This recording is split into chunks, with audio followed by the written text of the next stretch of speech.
Cabinet बैठक में फैसला, 18 माह के डीए एरियर, सरकार ने लिया यू टर्न। वित्त राज्य मंत्री का बयान। नमस्कार दोस्तों, स्वागत है आपका हमारे यूट्यूब चैनल ट्राइबल टीचर में, जहां हम आपको कर्मचारियों से जुड़ी ताज़ा और नई अपडेट्स के बारे में बताते हैं, जैसे महंगाई भत्ते, पेंशन और सरकारी योजनाओं की जानकारी देते हैं। हमारी वीडियोज के जरिए आपको सबसे पहले मिलेगी ताज़ा खबरें और सरकारी आदेश और नई नई घोषणाएं।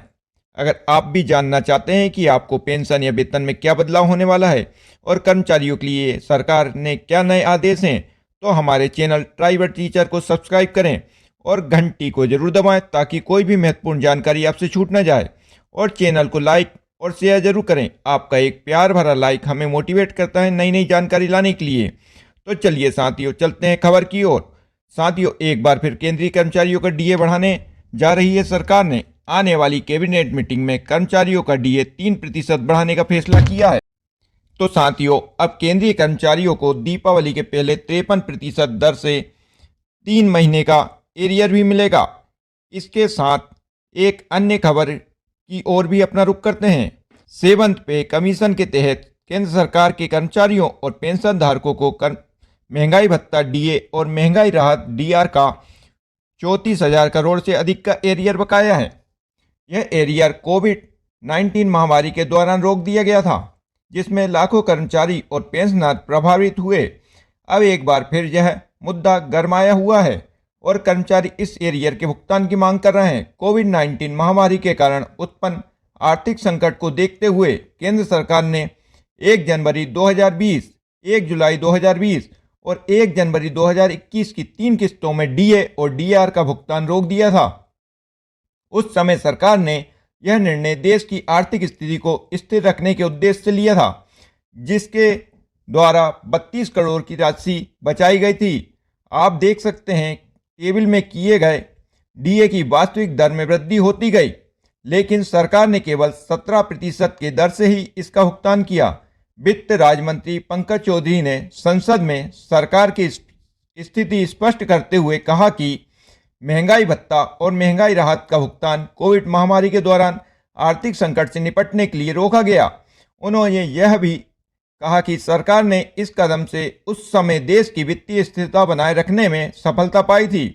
सरकार कई मौकों पर कह चुकी है कि डीए एरियर का भुगतान नहीं किया जा सकता, लेकिन लोकसभा चुनावों में कर्मचारियों ने अपनी असली ताकत दिखाई, जिससे सरकार बैकफुट पर आ गई। कर्मचारी संगठन जैसे national council of joint consultative machinery, ANCM जैसे और सरकारी कर्मचारी संगठनों ने बार बार इस एरियर की मांग की है। उन्होंने सरकार को पत्र लिखकर और संसद में अपने प्रतिनिधियों के माध्यम से इस मांग को प्रमुखता से उठाया है।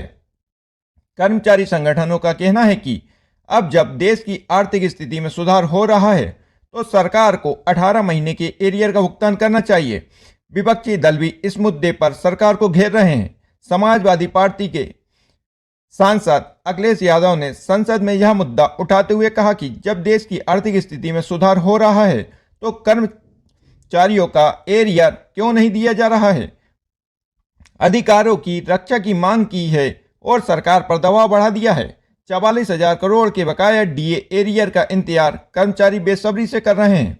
ऐसे में नाम न छापने की शर्त पर वित्त मंत्रालय के गुप्त सूत्र ने बताया है कि यह आगामी कैबिनेट बैठक में 25 तारीख को रखी गई है। उसमें 18 महीने का डीए एरियर पर सरकार निर्णय ले सकती है।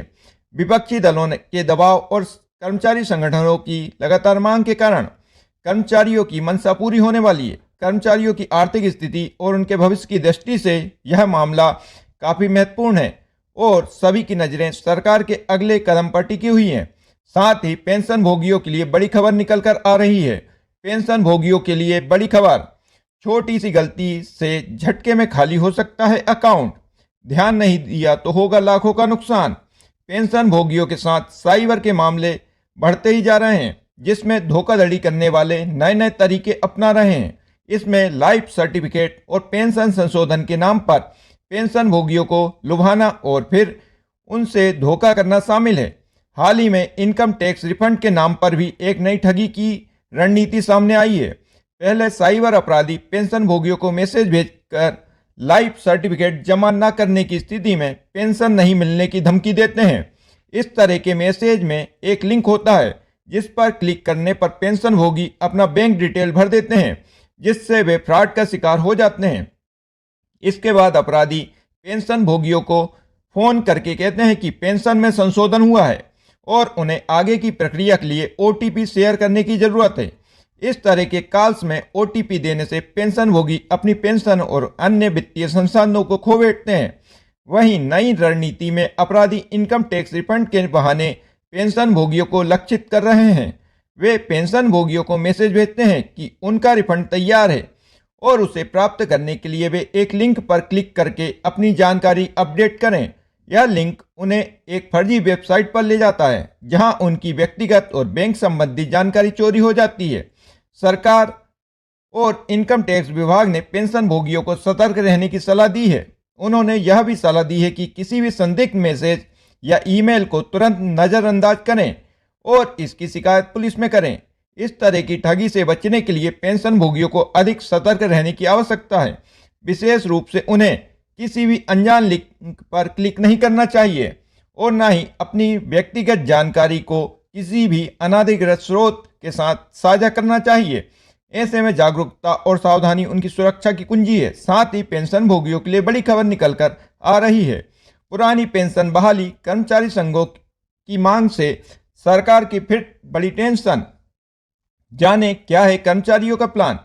भारत में सरकारी कर्मचारियों के बीच पुरानी पेंशन योजना यूपीएस के लागू होने के बाद से सरकारी कर्मचारियों में असंतोष बढ़ा है और वे ओपीएस की मांग कर रहे हैं। ओपीएस में रिटायरमेंट के बाद बिना किसी योगदान के पेंशन मिलती थी।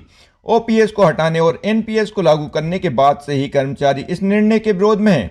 यह विरोध हाल ही में अधिक बढ़ा है, खासकर जब कुछ राज्यों छत्तीसगढ़, झारखंड, पंजाब और हिमाचल प्रदेश में हाल ही में ओपीएसएन सरकारी कर्मचारियों के बीच उम्मीदें बढ़ी हैं, जो एनपीएस के तहत अपने फंड्स का भविष्य लेकर चिंतित थे। इन राज्यों ने कर्मचारियों को यह विकल्प दिया है कि वे यूपीएस, एनपीएस में किसी एक का चयन कर सकते हैं।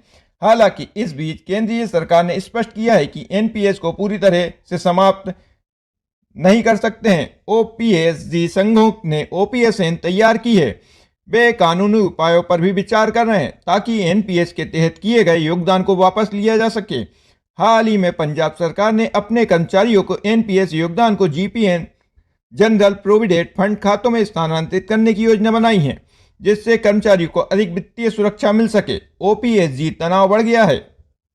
केंद्र सरकार ने यह भी स्पष्ट किया है कि फिलहाल fund regulatory and development authority अधिनियम के तहत एनपीएस के तहत किए गए योगदान को वापस लेने का कोई प्रावधान नहीं है, जिससे राज्यों के लिए यह चुनौतीपूर्ण हो जाता है कि वे कर्मचारियों को उनके योगदान की वापसी कैसे करेंगे। इस संदर्भ में कई राज्य सरकारें और कर्मचारी संघ कानूनी सलाह ले रहे हैं और कोर्ट का सहारा लेने की तैयारी कर रहे हैं। ओपीएसएलसीएल कर्मचारी अपनी पुरानी पेंशन व्यवस्था को पुनः लागू करने के लिए संघर्ष कर रहे हैं, जबकि कुछ राज्य सरकारों ने इस दिशा में कदम उठाए हैं। वहीं केंद्र सरकार अभी भी एनपीएस पर ही कायम है। तो आज के लिए बस इतना ही। हमारे अन्य जानकारियों के लिए आप हमारे साथ बने रहिए। नमस्कार साथियों।